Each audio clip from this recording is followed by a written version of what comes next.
Madam ఇప్పుడు చాలా మంది ఎంత సంపాదించినా ఏం మిగలట్లేదు. అండ్ అప్పుల ఊబిలో కూరుకుపోతున్నాం అంటారు. వాళ్ళకి ఏం రెమెడీ ఇస్తారు మీరు? అప్పులు చేయకుండా ఉంటే సరిపోయాయి కదా! హ్మ్. ఎందుకు ఊబిలో కూరుకుపోవాలి? హ్మ్. అంటే ఇది సరదాగా చెప్పాననుకో. హ్మ్. అయితే ఏంటంటే అప్పులు ఎందుకు ఎక్కువ చేయవలసి వచ్చేస్తోందంటే, హ్మ్. ఆదాయానికి మించిన ఖర్చులు పోవడం ఒకటి. అవును. రెండోది, ఎదుటి వాళ్ళ కోసం హోషులకి పోతుంటారు. వాళ్ళలా చేశారు, నేను అలాగే ఉండాలి. వాళ్ళ లైఫ్ స్టైల్ అలా ఉంది, నా లైఫ్ అంతకు స్టైలు మించి. ఇలా ఉండాలి.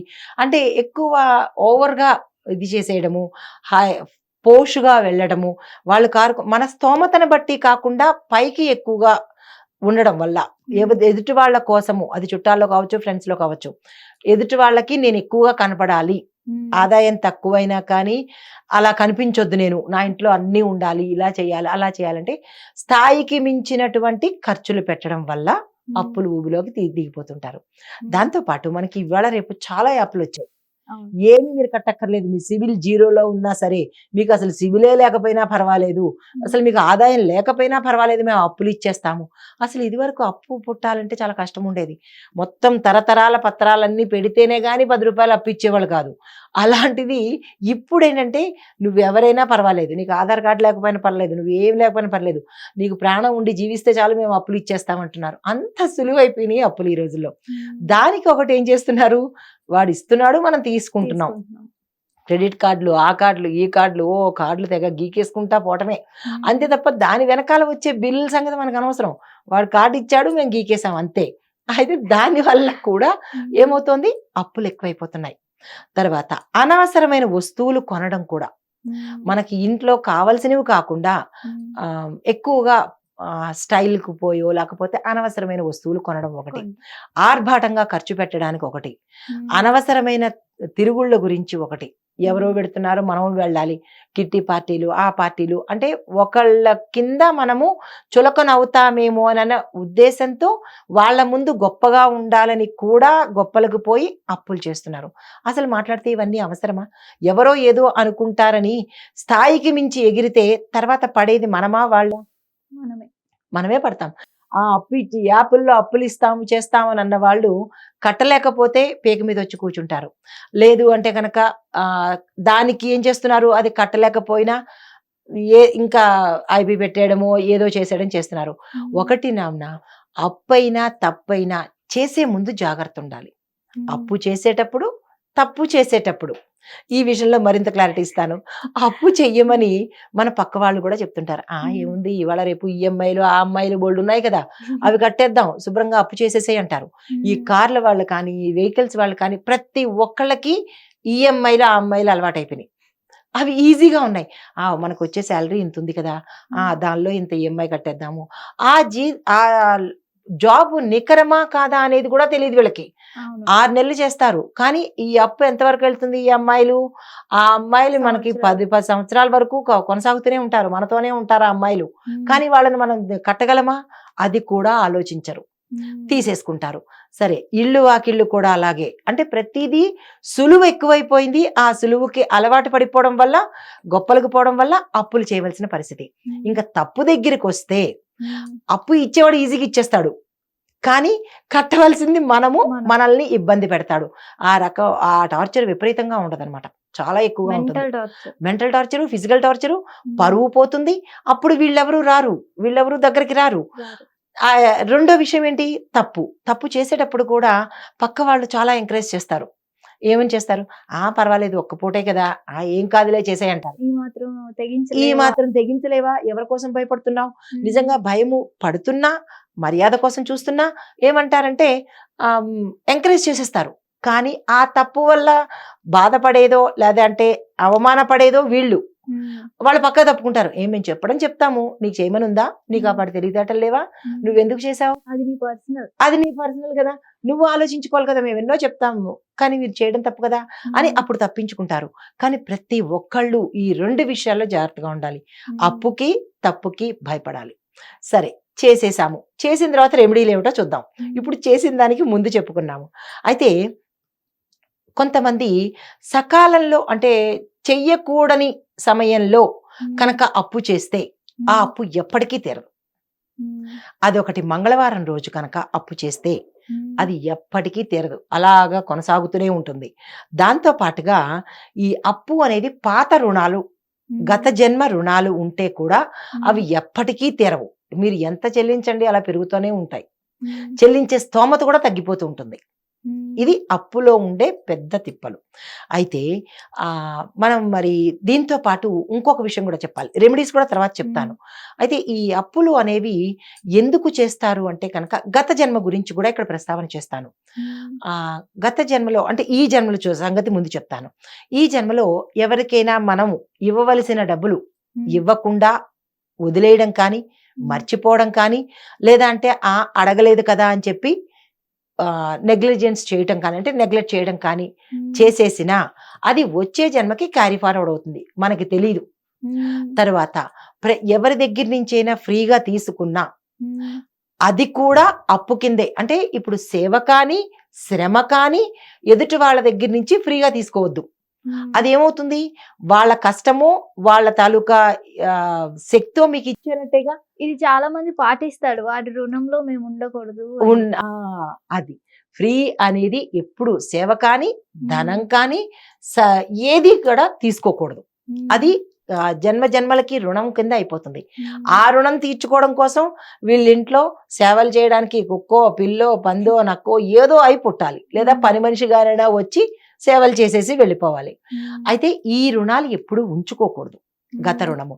అయితే మరొకటి ఏంటంటే ఈ ఈ సమయంలో మంగళవారం రోజు చేసిన అప్పులు ఎప్పటికీ తీరవు, ఇందాక చెప్పినట్టుగా. దాంతో పాటుగా ఇంకొక విషయం ఏంటంటే ఈ అప్పులు చేసేటప్పుడు శని దోషం ఉండే సమయంలో ఒక వ్యక్తి యొక్క జాతకంలో శని దోషం ఉందనుకోండి, అప్పుడు అప్పు చేసినా ఎప్పటికీ తీరదు, అలా జన్మ జన్మలకి క్యారీ ఫార్వర్డ్ అవుతుంటుంది.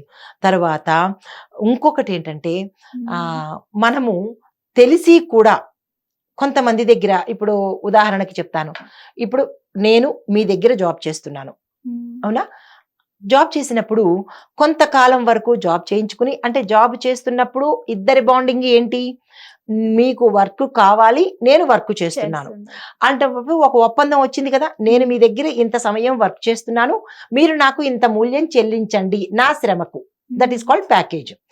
అది కొన్ని నాళ్ళు ఇచ్చి తర్వాత ఈ యజమాని కనుక ఇవ్వకపోతే అది కూడా ఇతని యొక్క శ్రమను తీసుకుని అప్పు కిందే కదా, మరి ఇతని శ్రమ తీసుకున్నాడు, టైము తీసుకున్నాడు, ఇతని తాలూకా కష్టము తీసుకున్నాడు, అది ఈ యజమానికి అప్పు కిందే ఉండిపోతుంది. అది కూడా బ్యాలెన్సే. అప్పుడు ఏమవుతుంది, వాళ్ళకి వీళ్ళు ఏదో ఒక సమయంలో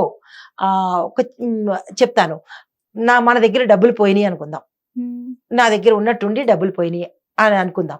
అప్పుడు అది ఎలా పోతుంది, ఆ దొంగే మన దగ్గరికే వచ్చి ఎందుకు తీశాడు అంటే కనుక మనం ఏదో ఒక సమయంలో ఎవరికో ఒకళ్ళకి ఎగవేస్తే, డబ్బులు ఎగవేస్తే వాళ్ళు ఆ రూపంలో వచ్చి తీసేసుకుంటారు. అప్పుడు కూడా మనకి వినే ఉంటారు, ఎవరికో రుణం ఉన్నట్టున్నాను, నా దగ్గర నుంచి పోయింది, లేదా ఎవరికో బాకీ ఉన్నట్టున్నాను, దొంగ తీసుకెళ్ళిపోయాడు, పర్సులోంచి పడిపోయింది అనుకోండి, నేను ఎవరికో రుణం ఉన్నట్టున్నాను, పోయింది. అంటే రుణము అన్న పదం మనం అక్కడ వాడాంగా, అంటే ఎవరికో మనం ఇవ్వవలసింది ఇవ్వకపోతేను, లేదా వాళ్ళ శ్రమ తీసుకుంటేను, ఫ్రీగా తీసుకుంటేను, సేవగా తీసుకుంటేను వాళ్ళకి రుణం ఉండిపోతారు అనమాట. ఇలాంటి తప్పులు చేయడం వల్లే కొంతమంది మాత్రమే అప్పులు ఊబిలోకి దిగిపోతున్నారు, అందరూ కాదు, గమనించారో లేదో. ఇలా అప్పులు ఊబిలో దిగిపోతున్నాము, మేమేమీ చెయ్యలేకపోతున్నాము అని అనుకున్న వాళ్ళు ఒక్కసారి జాగ్రత్తలు తీసుకోండి, ఒకసారి గతం ఫార్వర్డ్ చేసుకోండి. చేసుకుంటే కనుక ఎవరైనా మీకు ఇవ్వవలసిన వాళ్ళని మీరు ఎగేశారా, ఇవ్వకుండా మానేశారా అనేది చూసుకుని అది తీర్చే కనుక పని చేసినట్టయితే వెంటనే మీ రుణం మీకు తీరిపోతుంది. అంటే అప్పు తీరే మార్గం కనబడుతుంది అనమాట. దీంతో పాటు ఇంకొకటి ఏంటంటే కొంతమందికి చెయ్యకూడని సమయాలలో అప్పు చేస్తారు. పితృదోషం ఉన్నప్పుడు, ఇందాక శని దోషం ఉన్నప్పుడు అని చెప్పానుగా, దానికి ఉదాహరణ చెప్పేశాను. ఇప్పుడు పితృదోషం ఉన్నప్పుడు కనుక అప్పు చేస్తే ఆ అప్పు కూడా ఎప్పటికీ తీరదు. ఎన్ని పరిహారాలు చేసినా ఆ అప్పు తీరదు, తీరే అవకాశం లేదు. తీర్చుదామనుకున్నప్పటికీ ఈ అప్పు చేసిన వాడు చనిపోవచ్చు, ఆ అప్పు అలాగే ఉండిపోతుంది. తర్వాత పిల్లలకో ఎవరికో అది క్యారీ ఫార్వర్డ్ అవుతుంది అనమాట. ఇలాంటి సందర్భాలు చాలా మంది ఇళ్లలో జరుగుతూనే ఉంటాయి. కాబట్టి అప్పు విషయంలో తీసుకున్నా ఇచ్చుకున్నా జాగ్రత్తలు పాటించాలి. సరే, ఇప్పుడు అప్పు వల్ల వచ్చే తిప్పలు చెప్పేశాం కదా, మరి రెమెడీస్ కూడా చెప్దాం మనం వాళ్ళకి వీటి పాపం. కోసమే వెయిటింగ్. అయితే కనుక దీనికి ఏం చేయాలి అంటే రుణ విమోచన, పాయింట్ నెంబర్ 1, రుణ విమోచన అంగారక స్తోత్రం అనేది ఉంటుంది.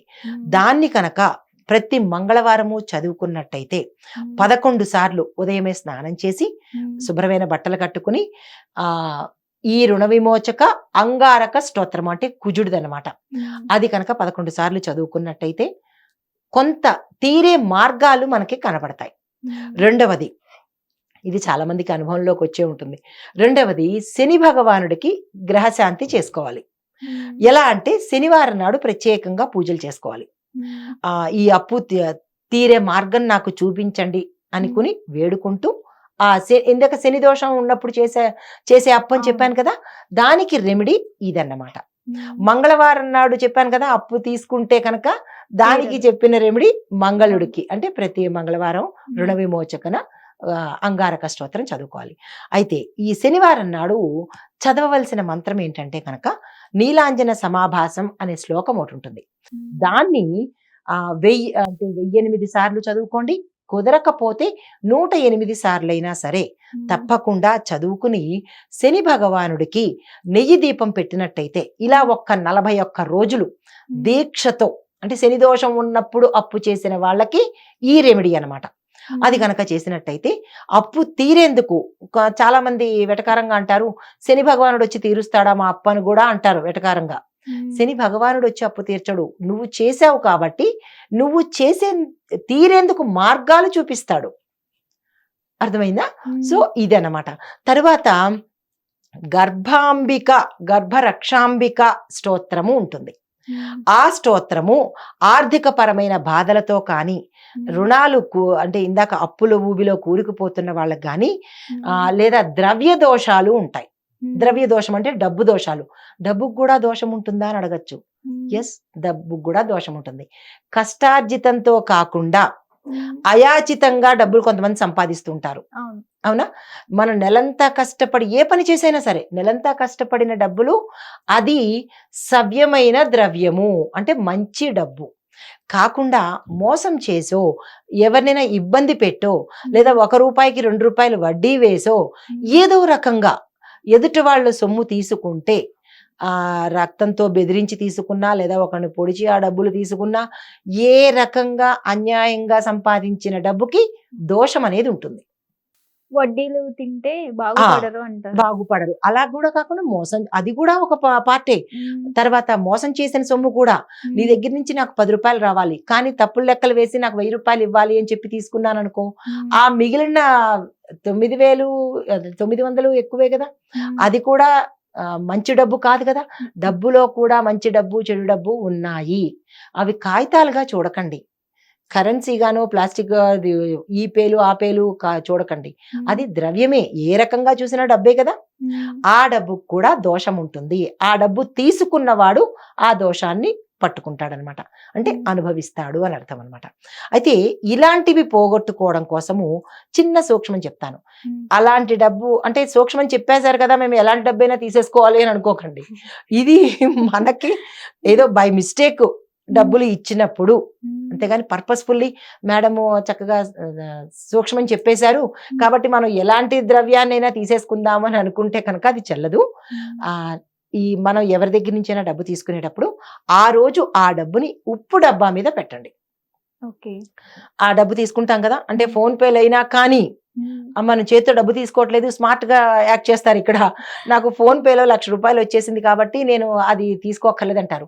ఆ ఫోన్ పేలో డబ్బులైనా మనం డ్రా చేస్తున్నాం కదా, ఆ డ్రా చేసిన తర్వాత ఎంత డబ్బైనా సరే ఆ డబ్బుని ఏం చేస్తాడంటే ఆ రోజు రాత్రి, ఇంక్లూడింగ్ మీ జీతం అయినా సరే, ఆ రాత్రి ఉప్పు డబ్బా మీద మూత పెట్టి, ఆ ఉప్పు డబ్బా మీద మూత తీసేసి ఈ డబ్బులు, ఈ నోట్ల కట్టను దాని మీద పెట్టి ఒక వస్త్రాన్ని కప్పేసి తెల్లవారి వాడండి.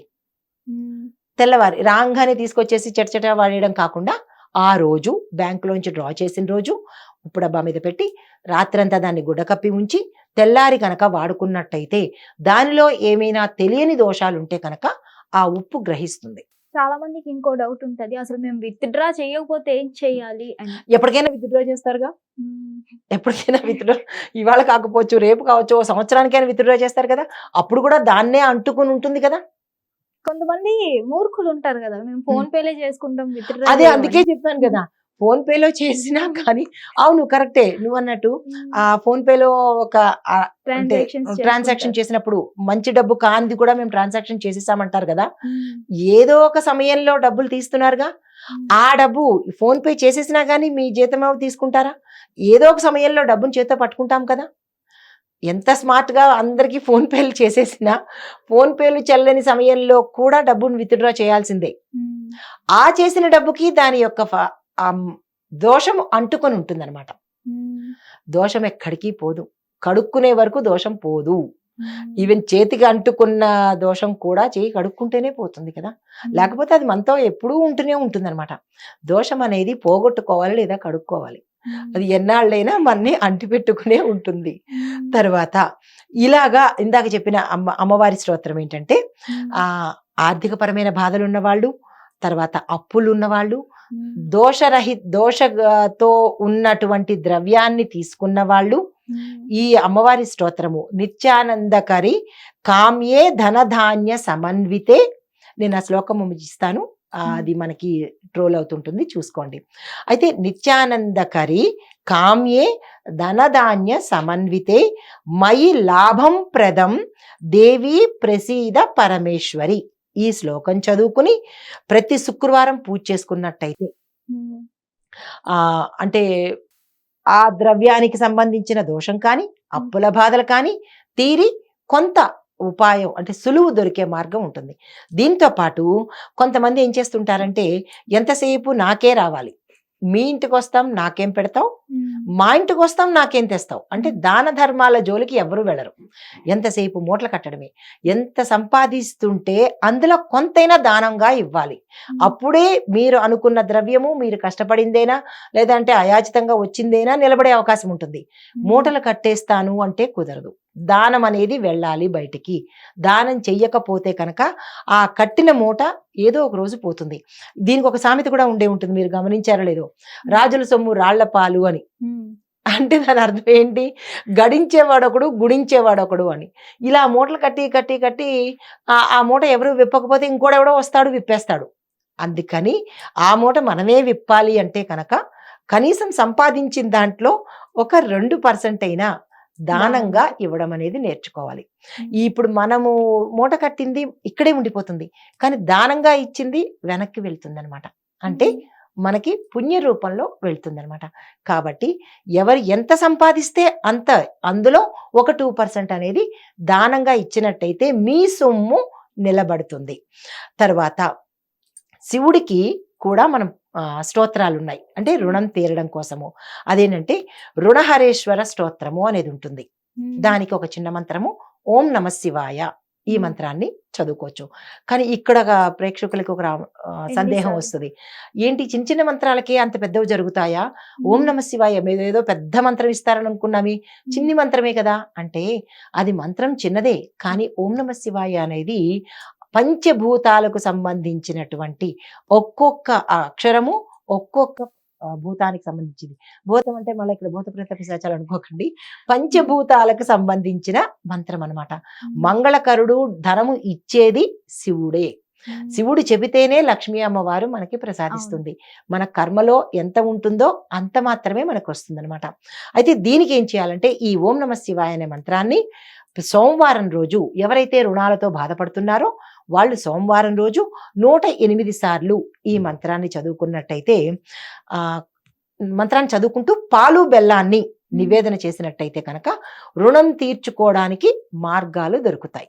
హ్మ్. తరువాత దీంతో పాటు ఇది ఉదయం చేస్తారు. హ్మ్. రాత్రి పడుకోబోయే ముందు ఎవరైతే రుణంతో బాధపడుతున్నారో హ్మ్. ఈ శివ పంచాక్షరి మంత్రం అనగా ఓం నమః శివాయ అనేది 11 సార్లు చదువుకుని పడుకుంటే కూడా హ్మ్. రుణం తొందరగా తీరే మార్గాలు కనబడతాయి. అయితే లాస్ట్‌ది ఐదవది. అప్పుల నుంచి బయటపడ్డానికి మరి ఒక చిన్న మంత్రం ఇస్తున్నాను. హ్మ్. అది అంటే మీకు ఏది సులువు అనిపిస్తుందో అది అది చదువుకోవచ్చు. చదువుకోండి. ఓం శ్రీం హ్రీం క్లీం గ్లౌం గం గణపతయే వర వరద సర్వజనం మే వసమానయ స్వాహ. ఈ మంత్రాన్ని ఇది లక్ష్మీ గణపతి మంత్రం అన్నమాట. అయితే ఈ మంత్రాన్ని ప్రతిరోజు, అంటే మీ అప్పులు తీరే వరకు, ఎన్ని రోజులు అని కాదు, మీ అప్పు తీరేందుకు మార్గాలు కనపడేంత వరకు రోజుకి 21 సార్లు కనుక చదువుకున్నట్టయితే ఎవరైనా మీకు అప్పులు తీరేందుకు సడన్ గా, అంటే కొన్ని సార్లు మనకి ఆకస్మిక ధనలాభాలు రావచ్చు, కోర్టు కేసుల్లో ఉన్నవి మన పక్షాన తీర్పు రావచ్చు, ఎవరో వచ్చి మనకి మూటలు పడేయరు, ఆకస్మికంగా ధనలాభం కలగచ్చు, ఆ ధనంతో ఈ అప్పులు తీరే మార్గం కనబడుతుంది అనమాట. అయితే దీంతో పాటుగా ప్రతి శుక్రవారము ఇవి 5 ఉపాయాలు చేస్తారు. కానీ దీంతో పాటు ప్రతి శుక్రవారము 1 గ్లాసు పాలు, 1 అరటి పండు పేదవాడికి దానంగా ఇవ్వవలసిందే. ఇందులో నో అమెండ్మెంట్. మీ అప్పులు తీరాలంటే దానం చెయ్యండి. అయితే మామే అప్పుల్లో పడి ఏడుస్తున్నాము, ఇంకా మేము దానం ఏమి ఇవ్వగలుగుతాము అంటే, ఎంత అప్పుల్లో ఉన్నా కొంత ఆదాయం ఉంటుందిగా, మరి ఆదాయం లేకుండా ఉండదు కదా. 1 గ్లాసు పాలు, 1 అరటి పండు కూడా కొనలేనంత దరిద్రంలో లేంగా, అది ఇవ్వండి. కొంత తీరుతూ వస్తుంటుంది అన్నమాట. పేదవాడికి, ఎవరైనా ఒక్క పేదవాడికి చాలు. 1 అరటి పండు, గ్లాసు పాలు, లేదా 10 రూపాయల పాల ప్యాకెట్లు వస్తున్నాయిగా, 1 గ్లాసు పాలు మళ్ళా మేము కొలత కొలవాలా అన్న ఇబ్బంది లేకుండా 10 రూపాయలు, ఎక్కడికక్కడే సులువు చెప్తున్నాను, 10 రూపాయల పాల ప్యాకెట్ తీసుకోండి, 1 అరటి పండు తీసుకోండి, 2 కలిపి 1 పేదవాడికి ఇవ్వండి. ఓకేనా. ఆ తర్వాత 1 నెమలి ఈక ఉంటుంది కదా, పెద్ద పొడుగ్గా ఉంటుంది, దానిలో రుద్రాక్ష పెట్టి అది కృష్ణుడి ముందు పెట్టండి. ఇది 2వ ఉపాయము. నెమలి ఈక తీసుకొని దాని దగ్గర 1 రుద్రాక్ష పెట్టి, పంచముఖియో ఏ ముఖి అయినా మీ దగ్గర ఉన్నది రుద్రాక్ష పెట్టుకుని ఆ 2 కలిపి కృష్ణుడి దగ్గర పెట్టండి. రుణం తీరేందుకు ఉపాయం కనబడుతుంది. కృష్ణుడు మీ ఇంటికి వచ్చి తలుపు కొట్టి ఇవ్వడం, రుణం తీరేందుకు మార్గం కనబడుతుంది. తర్వాత రాత్రిపూట అప్పుల బాధ, అంటే ప్రతి ఒక్కళ్ళకి మీరు నాకు అప్పులు ఉన్నాయి అని చెప్పొద్దు. అది కూడా దరిద్రమే. అంటే యు ఆర్ మేనిఫెస్టింగ్, ఎక్కువ చెప్పేసుకుంటున్నారంటే అప్పులు ఉన్నాయి అంటే యూనివర్స్ ఏం చేస్తుంది, ఉన్నాయి కాబట్టి అవే ఉంటాయి. అర్థమైందా. మనం ఏదైతే అంటే మనం ఏదైతే పలుకుతామో అదే జరుగుతుంది. We're inviting. చెడుని మనం పలుకుతూ ఉంటాం కాబట్టి చెడే జరుగుతూ ఉంటుంది. దాని స్థానంలో నాకు అప్పులు తీరిపోయినాయి, ఐఎమ్ ఫైన్, ఐఎమ్ హ్యాపీ అని చెప్పొచ్చుగా. ఎప్పుడు ఎవరు ఫోన్ మాట్లాడినా, ఎవరు ఏ ఇద్దరిని కదిపినా నేను బాధలు పడుతున్నాను, రోగాల లిస్టు చెప్తారు, అప్పుల లిస్టు చెప్తారు. అంటే వాళ్ళంతట వాళ్ళు ఎదుటి వాళ్ళ సింపతి కోసం చూడొద్దు, మీ అంతట మీరే వాటిని ఇన్వైట్ చేసుకుంటున్నారు, మీ అంతట మీరే.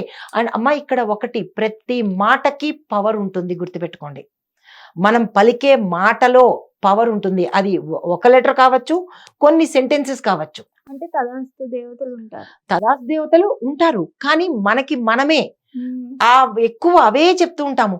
కడుపు నొప్పనో, నడు నొప్పనో, ఏదో రోగాల లిస్టు, ఫోన్ ఎత్తితే చాలు రోగాల లిస్ట్ చెప్తారు. రోగం లేని వారు ఎవరు, అప్పు లేని వారు ఎవరు, సమస్య లేని వారు ఎవరు? కానీ కొంతమందికి ఇది అలవాటు అనమాట. అంటే నేను బాగున్నాను అంటే ఎక్కడ అప్పడిగేస్తాడో అని భయం, తర్వాత నేను ఆరోగ్యంగా ఉన్నానంటే మా ఇంటికి వచ్చి కొన్ని పనులు చేసి పెట్టంటారేమో అని భయం. అంటే ఎదుటివాడి భయం కోసము నీ అంతట నువ్వే యూనివర్స్కి చెప్పుకుంటున్నావు. ఏమని, నేను వీటితో ఏడుస్తున్నాను అని. సో మనం ఏదైతే అడుగుతామో అదే ఇస్తుంది.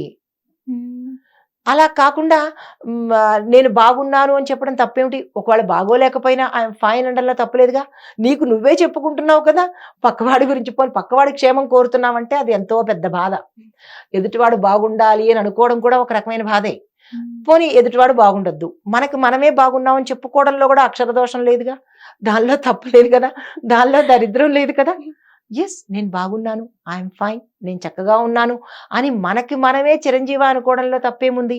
అది కూడా అనుకోరు, దానిలో కూడా దరిద్రమే. మళ్ళా అంటే మనం బాగున్నామని చెప్తే వాళ్ళు ఏడుస్తారని, ఎవరో ఏడుస్తారని మనం నిత్యం ఏడుస్తూనే ఉంటాము.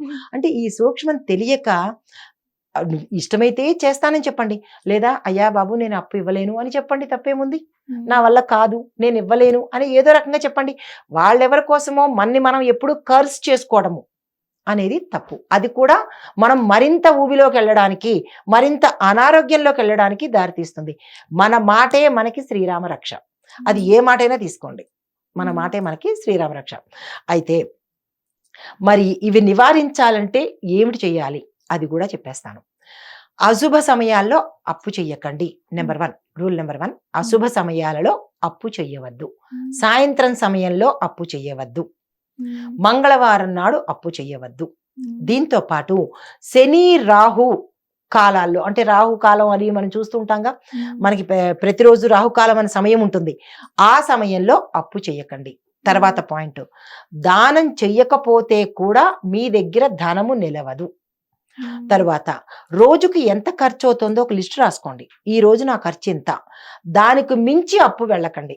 నా ఆదాయం ఇంత, నా ఖర్చు ఇంత, దాన్ని బ్యాలెన్స్ చేసుకుని ₹1 పక్కన ఉండేటట్టుగా చూసుకోండి. అంతేగాని ఒక ₹10 అప్పు చేసేటట్టుగా వెళ్ళకండి. ఈ క్యాలిక్యులేషన్స్, ఈ ప్రణాళిక తప్పనిసరిగా ఉండాలి. దీంతో పాటు సమయానికి అప్పులు చెల్లించలేకపోతే కర్మ రుణం పెరిగిపోతూ ఉంటుంది. సమయానికి ఏదో ఒక తీర్చలేకపోవచ్చు, లేదా అంటే తీర్చాలన్న ఉద్దేశం కూడా లేకపోవచ్చు. 10 సార్లు అడిగి వాడే ఊరుకుంటాడులే, అంతే కదా.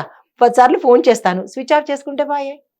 వాళ్ళ అప్పు తీర్చడం ఎందుకు, మన ఇంటికి వస్తాడా, మన ఇల్లు తెలియదు, స్విచ్ ఆఫ్ చేసేసుకోవడమో బ్లాక్ లో పెట్టేసుకున్నామంటే వాళ్ళ అప్పు మనకి రామ్ రామ్ తీర్చక్కర్లేదు. కానీ వాడికి తీర్చక్కర్లేదు, కానీ కర్మకి తీర్చాలి కదా. ఇప్పుడు వాడి దగ్గర నుంచి 50,000 ₹1,00,000 అప్పు చేసేసావు, వాడి నెంబర్ బ్లాక్ చేసేసావు, లేదంటే అతనికి చెప్పకుండా ఇల్లు మారిపోయావు, ఇల్లు తెలిస్తే ఇల్లు మారిపోయారు, ఇంకా పాపం వెతికి వెతికి అతను వేసారిపోతాడు. ఆ ₹1,00,000 నీకు మిగిలే, కానీ ఆ డేట్ నుంచి మళ్ళా నీకు అది ఎక్కడికక్కడ కాలం చక్రవడ్డీ వేస్తూనే ఉంటుంది. ఏదో ఒక సమయంలో 1,00,000కి 3,00,000 పోతుంది.